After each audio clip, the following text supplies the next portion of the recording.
तुलसी का विवाह पत्थर से कराने की परंपरा हिंदू धर्म में एक पुरानी और महत्वपूर्ण धार्मिक प्रथा है। इस विवाह को तुलसी विवाह के नाम से जाना जाता है, जिसमें तुलसी का विवाह शालिग्राम भगवान विष्णु का पत्थर रूप से कराया जाता है। इसके पीछे धार्मिक और सांस्कृतिक कारण हैं। तुलसी को हिंदू धर्म में देवी लक्ष्मी का अवतार माना जाता है और इसे अत्यधिक पवित्र और धार्मिक माना जाता है। शालिग्राम भगवान विष्णु का प्रतीक है और इसे भगवान का जीवित रूप माना जाता है। तुलसी और शालिग्राम का विवाह भगवान विष्णु और देवी लक्ष्मी के पवित्र मिलन का प्रतीक माना जाता है। यह विवाह देवी लक्ष्मी और भगवान विष्णु के आदर्श संबंध की याद दिलाता है।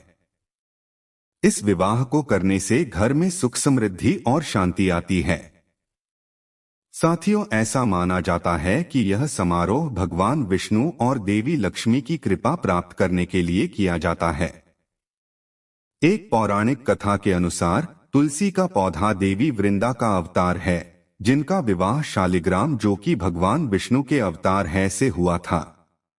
यह विवाह उनके पवित्र प्रेम और विश्वास का प्रतीक है। इन धार्मिक और सांस्कृतिक मान्यताओं के आधार पर तुलसी का विवाह शालिग्राम से कराने की परंपरा सदियों से चली आ रही है और आज भी इसे बड़ी श्रद्धा और भक्ति के साथ मनाया जाता है। साथियों, ऐसे में प्रश्न यह उठता है कि आखिर तुलसी का विवाह एक पत्थर से क्यों कराया जाता है और इसके पीछे क्या मान्यता है? आखिर क्यों भगवान विष्णु ने पत्थर का रूप धारण किया था? आज हम आपको इसके पीछे की कहानी बताएंगे। साथियों, अगर आप हमारे चैनल में पहली बार आए हो तो चैनल को सब्सक्राइब जरूर से करें और वीडियो को लाइक कर दे और कमेंट में एक बार जय श्री कृष्णा लिख दे।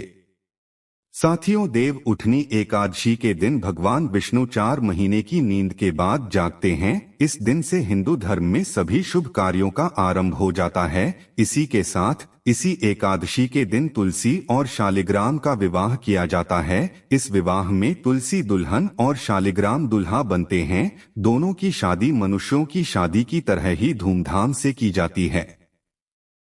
दरअसल शालिग्राम और कोई नहीं बल्कि स्वयं भगवान विष्णु हैं।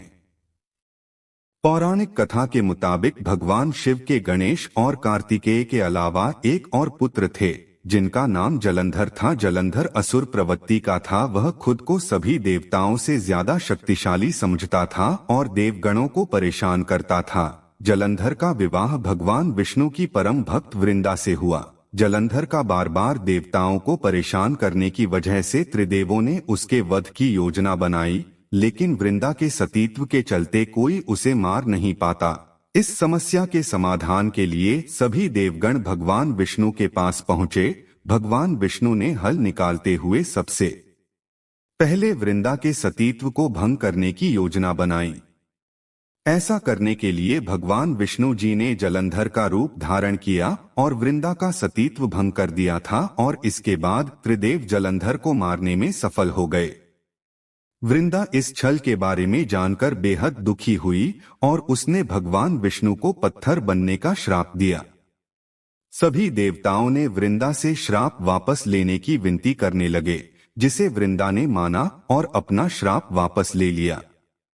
तब प्रायश्चित के लिए भगवान विष्णु ने खुद का एक पत्थर रूप प्रकट किया। इसी पत्थर को शालिग्राम नाम दिया गया। वृंदा अपने पति जलंधर के साथ सती हो गई और उसकी राख से तुलसी का पौधा निकला। इतना ही नहीं, भगवान विष्णु ने अपना प्रायश्चित जारी रखते हुए तुलसी को सबसे ऊंचा स्थान दिया और कहा कि मैं तुलसी के बिना भोजन नहीं करूंगा। इसके बाद सभी देवताओं ने वृंदा के सती होने का मान रखा और उसका विवाह शालिग्राम के साथ कराया। साथियों, जिस दिन तुलसी विवाह हुआ उस दिन देवउठनी एकादशी थी। इसीलिए हर साल देवउठनी के दिन ही तुलसी का विवाह किया जाने लगा।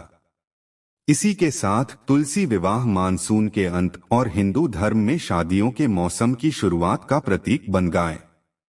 साथियों, जानकारी कैसी लगी हमें कमेंट करके जरूर बताएं।